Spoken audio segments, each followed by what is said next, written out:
Hello दोस्तों, स्वागत है आपके अपने यूट्यूब चैनल पे सियासत जोन में। मैं सुनील कुमार आपका हार्दिक स्वागत करता हूं। दोस्तों, पिछले क्लास में हम बात किए थे संविधान सभा के गठन के बारे में। इसमें क्या था, फर्स्ट पार्ट था। अब बात करेंगे सेकेंड पार्ट पर। तो इससे पहले हम फर्स्ट पार्ट को रिकॉल थोड़ा कर लेते हैं, उसके बाद चलेंगे सेकेंड पार्ट पर।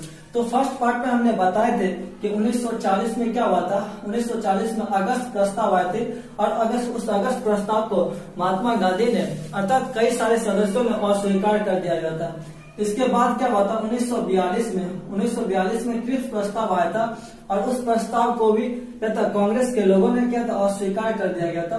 फाइनली जब 1946 में कैबिनेट मिशन आई थी, तो कैबिनेट मिशन के द्वारा हमारे संविधान का गठन किया गया था।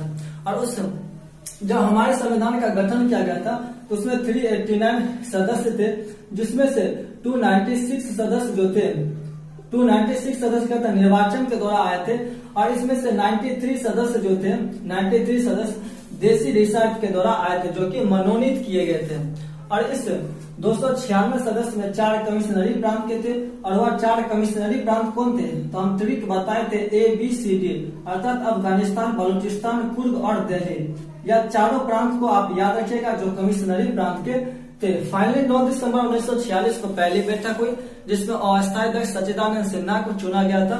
और 11 दिसंबर 1946 को सेकेंड बैठक हुई, जिसमें अस्थायी अध्यक्ष डॉक्टर राजेंद्र प्रसाद और सलाहकार सदस्य के रूप में BN राव को चुना गया था।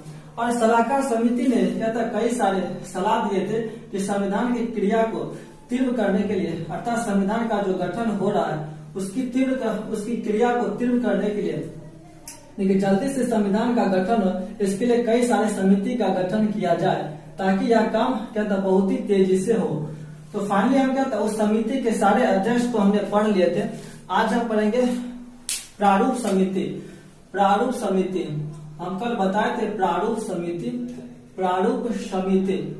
समिति के अध्यक्ष कौन थे, तो प्रारूप समिति के अध्यक्ष BR अम्बेडकर थे। इसमें कुल 7 सदस्य थे। प्रारूप समिति में कुल 7 सदस्य थे। 7 सदस्य कौन थे, पहले कौन थे, BR अम्बेडकर थे। पहला सदस्य कौन थे, BR अम्बेडकर थे, जो क्या थे, इस समिति के अध्यक्ष थे, प्रारूप समिति के अध्यक्ष थे। दूसरा कौन सदस्य थे, उन 7 सदस्य को हम ट्रिक के द्वारा यानी कि थोड़ा की पॉइंट के रूप में याद करेंगे। तो दूसरा सदस्य कौन थे, उसका नाम कौन था, गोपाल नाम था। एक सदस्य कौन थे, कृष्ण नाम था। इसका पूरा नाम था अल्लादी कृष्णा स्वामी। आप चाहे तो लिख सकते हैं अल्लादी कृष्णा स्वामी, इसका पूरा नाम था। और इस गोपाल का पूरा नाम था N गोपाल स्वामी। और उसके बाद मुंशी थे। मुंशी एक सदस्य थे, इसका पूरा नाम था KM मुंशी। और एक सदस्य थे मोहम्मद सादुल्ला। कौन थे, मोहम्मद सादुल्ला क्या थे, 1 2 3 4 5 2 और सदस्य थे। वह कौन थे, BN मित्र थे। कौन थे वह सदस्य, BN मित्र थे। और यह जो एक और सदस्य थे DP खेतान। इस दोनों शब्द को हमने, या दोनों नाम को हमने की पॉइंट के रूप में लिख लिया है कि गोपाल और कृष्ण, या दोनों भगवान के नाम है, या दोनों की पॉइंट के रूप में आप याद कर लीजिएगा। इसका पूरा नाम है N गोपाल स्वामी, इसका पूरा नाम है अल्लादी कृष्णा स्वामी, और इसका पूरा नाम है KM मुंशी। हम सिर्फ मुंशी लिखे हैं, और ये तीनों क्या पूरा नाम है। तो यह 7 सदस्य कौन थे, तो यह 7 सदस्य थे। फिर क्या होता, BN मित्र किसी कारण से बीच में क्या हुआ था, वह छोड़ दिए थे, वह सदस्यता। तो BN मित्र के स्थान पर कौन आए थे, DP खेतान के आधार पर TT कृष्णमाचार्य आए थे। DP खेतान के आधार पर TT कृष्णमाचार्य आए थे। और BN मित्र के स्थान पर कौन आए थे, N माधव राव आए थे। कौन आए थे, इस BN मित्र के स्थान पर N माधव राव आए थे। तो यह इन 7 सदस्यों का नाम याद रखिएगा। और यहाँ से यह भी याद रखिएगा कि BN मित्र के स्थान पर कौन आए थे, N माधव राव। और DP खेतान के स्थान पर कौन आए थे, TT कृष्णमाचार्य आए थे। और यह जो अम्बेडकर साहब थे, अम्बेडकर साहब का पहली बार निर्वाचन कहाँ से हुआ था, तो आप याद रखिएगा अम्बेडकर साहब का पहली बार वह निर्वाचित होकर कहाँ से आए थे, पहली बार निर्वाचन होकर वह कहाँ से आए थे, तो वह बंगाल से निर्वाचन होकर आए थे। तो आप यह याद रखिएगा कि अम्बेडकर साहब का पहला निर्वाचन कहाँ से आए थे, तो वह बंगाल से निर्वाचित होकर आए थे। लेकिन क्या हुआ था, भारत का विभाजन हो गया था 1947 में, तो वह पूर्वी बंगाल जो था वह पाकिस्तान में चला गया था, पूर्वी बंगाल। जिस कारण से जो कहता हुआ B.R. अम्बेडकर थे, उनका दूसरा बार निर्वाचन किया गया था। तो मुंबई प्रेसिडेंसी जो थे सेकंड बार कहां से निर्वाचन हुआ था, कहां से वह आए थे, तो सेकंड बार जो थे मुंबई प्रेसिडेंसी, कौन थे, मुंबई प्रेसिडेंसी के पूना संसदीय क्षेत्र से उपचुनाव के रूप में आए थे। तो सेकंड बार जो यहाँ पर क्या था, इनका निर्वाचन जो पहली बार बंगाल से हुआ था, वह बंगाल भारत से अलग हो गया था। तब वह क्या हुआ था, मुंबई प्रेसिडेंसी के पूना संसदीय क्षेत्र से एक सदस्य थे, कौन सदस्य थे, एम आर जयकर ने इन्होंने त्यागपत्र दे दिया, इन्होंने रिजाइन दे दिया। तब इस M.R. जयकर के स्थान पर B.R. अम्बेडकर आए थे। तो किस क्षेत्र से आए थे, आप याद रखिएगा, सेकंड बार पूना संसदीय क्षेत्र से आए थे। अब क्या हुआ था, हमारे संविधान में कुल कितने सदस्य थे, कुल जो थे 389 सदस्य थे, कुल 389 सदस्य थे। जब क्या हुआ था, भारत का विभाजन हो गया था, पाकिस्तान अलग हो गया था, तो कुछ जो क्षेत्र थी उसके पाकिस्तान में चला गया था। तब यह जो सीट थी यह घटकर कितना हो गया, 299 हो गया था। जब क्या था, भारत विभाजन के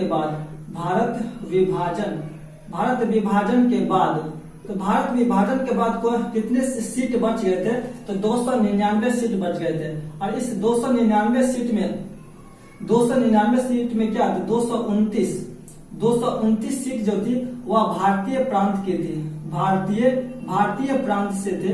और इसमें से 70 जो सीट थी, 70 सीटें जो थी वह देसी रिसायत से थी, देसी रिसायत से थी। हाँ, तो हम पहले बताए थे, या जो यहाँ पर कितने सदस्य थे, पहले भारतीय प्रांत से 296 सदस्य थे। प्रीवियस क्लास में हमें यहाँ पर कितने सदस्य बताए थे, तो 296 सदस्य बताए थे। यहाँ पर कितने सदस्य बताए थे, तो 93 सदस्य जो थे प्रारंभ में देसी रिसायत से आए थे। लेकिन भारत के विभाजन के बाद वही 93 70 में तब्दील हो गया, और यहाँ पर जो 296 था यह घटकर 229 हो गया था, यह घटकर क्या हुआ था, 229 हो गया था। और यह जो 299 सदस्य है, यह 299 जो सदस्य है, जब क्या था, संविधान सभा का पूर्ण रूप से गठन हो गया था, जब संविधान सभा का पूर्ण रूप से गठन हो गया था, तो अंतिम रूप से क्या होता, अंतिम रूप से संविधान सभा में संविधान में कुल 284 याद रखिएगा, यह कुल 284 सदस्य जो थे वह हस्ताक्षर किए थे।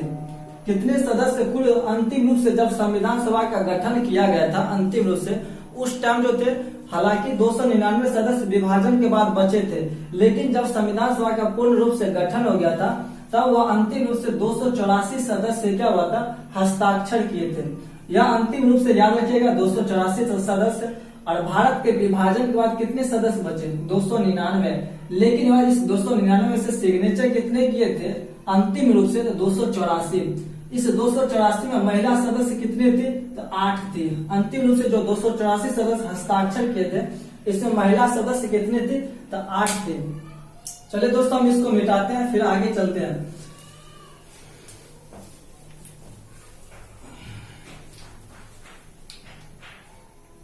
हमारा संविधान जो है, हमारा संविधान 26 नवंबर 1949 को, हमारा संविधान 26 नवंबर 1949 को क्या हुआ था, बनकर तैयार हो गया था, फाइनली बनकर तैयार हो गया। इसलिए 26 नवंबर को हम क्या, संविधान दिवस मनाते हैं। संविधान दिवस जो है वह 26 नवंबर को मनाते हैं। अगर पूछ दिया जाए कि संविधान कब अलंकृत हुआ था, तो संविधान जो है कब अलंकृत हुआ था, तो 26 नवंबर 1949 को हमारा संविधान जो है वह अलंकृत हो गया था। तो हो सकता है 26 नवंबर को ही क्या था, संविधान को लागू कर देना चाहिए था। जब संविधान 26 नवंबर को बन गया, तो उसी दिन क्या था, लागू कर देना चाहिए था। 26 जनवरी को ही लागू क्यों किया गया? तो इसके पीछे एक लॉजिक है। क्या है लॉजिक, चलिए हम समझते हैं। तो आपको इतिहास में पढ़िएगा, लाहौर अधिवेशन हुआ था। क्या? लाहौर अधिवेशन। इतिहास में पढ़िएगा, कांग्रेस के जो अधिवेशन है उसमें से लाहौर अधिवेशन कब हुआ था? दिसंबर 1929 में। दिसंबर 1929 में क्या हुआ था? लाहौर अधिवेशन हुआ था। उस लाहौर अधिवेशन की अध्यक्षता किसने की थी? पंडित जवाहरलाल नेहरू ने की थी। तो उस अधिवेशन में पंडित जवाहरलाल नेहरू ने कहे थे कि 26 जनवरी से क्या हुआ? हम लोग स्वतंत्र हो गए, यानी कि हम लोग 26 जनवरी से स्वाधीनता दिवस मनाएंगे। हम गुलाम होकर भी हम 26 जनवरी से क्या? स्वाधीनता दिवस मनाएंगे। तो 26 जनवरी कब आएगा? तो क्या हुआ था? लाहौर अधिवेशन कब हुआ? दिसंबर 1929 में हुआ था। और वह जवाहरलाल नेहरू इसी अधिवेशन में बोल दिए कि अब हम 26 जनवरी से क्या? हम स्वाधीनता दिवस मनाएंगे। तो पहली बार स्वाधीनता दिवस कब मनाई गई थी? पहली बार स्वाधीनता दिवस कब मनाई गई थी? तो 26 जनवरी को मनाएंगे। तो दिसंबर के बाद 26 जनवरी आ जाएगा और यह 1929 जो है 1930 में चला आएगा। क्योंकि यह 29 का क्या है? लास्ट महीना है और 26 जनवरी को स्वाधीनता दिवस मनाएंगे। गुलाम रहते हुए पर भी हम 26 जनवरी को स्वाधीनता दिवस मनाएंगे। तो उसके अगले साल क्या हुआ था? 26 जनवरी 1930 को स्वाधीनता दिवस मनाए गए। तो यह क्या था? यह मनाते गए तो क्या हुआ था? लास्ट में क्या हुआ था? 26 नवंबर क्या हुआ था? 1946 को। क्या हुआ था? 26 नवंबर 1949 को। 26 नवंबर 1949 को भी क्या हुआ? संविधान दिवस या स्वाधीनता दिवस या क्या मना लिए थे? कब? 26 नवंबर 1949 को वह स्वाधीनता दिवस जवाहरलाल नेहरू और अन्य लोगों ने मना लिया। और इसी के बाद क्या होता है? इसी महीना में 26 जनवरी को मनाएंगे। 26 जनवरी, तो 26 जनवरी को क्या मना लिए थे? तो इसी 1949 में क्या मना लिए थे? पंडित जवाहरलाल नेहरू स्वाधीनता दिवस मना लिए थे। और इसी के 7-8 महीना बाद क्या हुआ था? 26 नवंबर 1949 1949 को हमारा संविधान क्या था? बनकर तैयार हो गया था। यहाँ पर देखिए 26 नवंबर 1949 को हमारा संविधान बनकर तैयार हो गया था। और उसी के 7-8 महीना पहले क्या हुआ था? 26 जनवरी 1949 को स्वाधीनता दिवस मनाए थे। और इसी जनवरी के उसी महीने में नवंबर में क्या हुआ था? 26 नवंबर 1949 को संविधान बनकर तैयार हो गया। अब देखिए यहाँ पर क्यों इसी दिन क्या हुआ था? संविधान लागू क्यों नहीं किया गया? अगर इस दिन संविधान बन गया और इस दिन यह लागू कर देते जवाहरलाल नेहरू, तो यह जो शुरू से जो प्रथा चले आ रही थी कि 26 जनवरी को हम स्वाधीनता दिवस मनाएंगे, तो इस दिन अगर यह लागू कर देते तो लोग इस दिन को भूल जाते। किस दिन को भूल जाते? कि 26 जनवरी को पहली बार स्वाधीनता दिवस मनाई गई थी। यह प्रथा शुरू से चलते आ रही थी कि हम 26 जनवरी को स्वाधीनता दिवस मनाएंगे। तो तब जो होता 2 दिन हम क्या करते? 2 दिन राष्ट्रीय पर्व को मनाते। कौन? एक तो स्वाधीनता दिवस मनाते और एक जो संविधान जो पूर्ण रूप से लागू हो गया उस दिन मनाते। इसलिए क्या हुआ कि हम इस दिन को भूले नहीं, 26 जनवरी को भूले नहीं। इसलिए नवंबर के 2-3 महीना बाद कब? 26 जनवरी 1950 को। याद रखिएगा, इस नवंबर के 2-3 महीना बाद क्या हुआ था? 26 जनवरी 1950 को क्या हुआ था? संविधान पूर्ण रूप से लागू हुआ। 26 नवंबर 1950 को संविधान जो था, संविधान पूर्ण रूप से क्या हुआ था? हमारा संविधान पूर्ण रूप से लागू हो गया। तो हमारा संविधान पूर्ण रूप से लागू कब हुआ था? तो 26 जनवरी 1950 को। दोस्तों यह लॉजिक आप समझ गए होंगे क्यों 26 नवंबर 1949 को क्यों संविधान लागू किया गया और क्यों नहीं किया गया, यह रीजन आप समझ गए होंगे। चलिए दोस्तों, कुछ अब अन्य पॉइंट को देख लेते हैं जहां से एग्जाम में क्वेश्चन पूछे जाते हैं।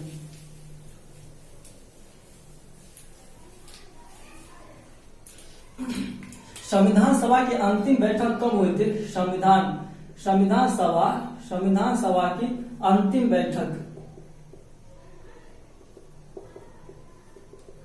संविधान सभा की अंतिम बैठक कब हुई थी? 24 जनवरी 1950 को। संविधान सभा की अंतिम बैठक कब हुई थी? 24 जनवरी 1950 को। फिर क्या हुआ था, 26 जनवरी 1950 को हमारा संविधान जो है पूर्ण रूप से लागू हो गया था।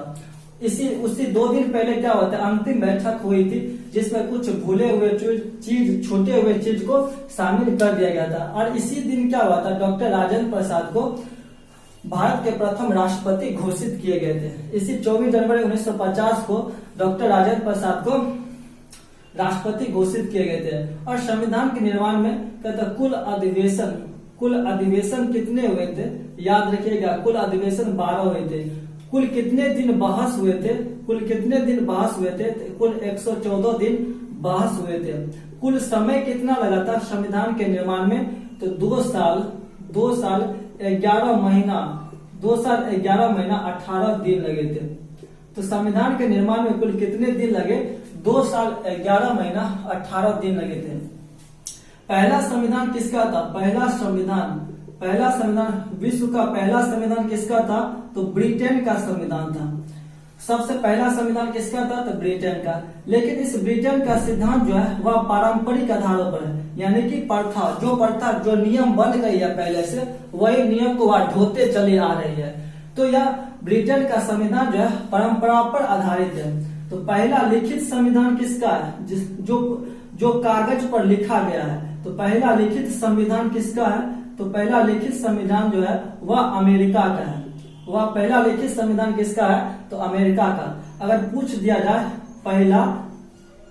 अगर छोटा संविधान पूछ दिया जाए, छोटा संविधान किसका है, तो भी अमेरिका हो जाए। अमेरिका का संविधान जो है वह कौन है, छोटा है। तो सबसे छोटा संविधान किसका है, तो वो भी अमेरिका का है। सबसे बड़ा लिखित संविधान, सबसे बड़ा लिखित संविधान किसका है, तो आप याद रखिएगा, सबसे बड़ा लिखित संविधान किसका है, तो वह भारत का है। भारत का संविधान जो है वह लिखित के मामले में सबसे बड़ा है। क्यों, क्योंकि इसमें 395 अनुच्छेद, 22 अनुसूची, 22 भाग और 12 अनुसूची है, जो कि इतने बड़ा संविधान विश्व के किसी भी संविधान में नहीं है। इसलिए भारत का संविधान जो है वह सबसे बड़ा है। तो दोस्तों, आज का क्लास यहीं पर खत्म करते हैं। यह वीडियो कैसा लगा आप कमेंट करके जरूर बताइएगा। थैंक यू दोस्तों।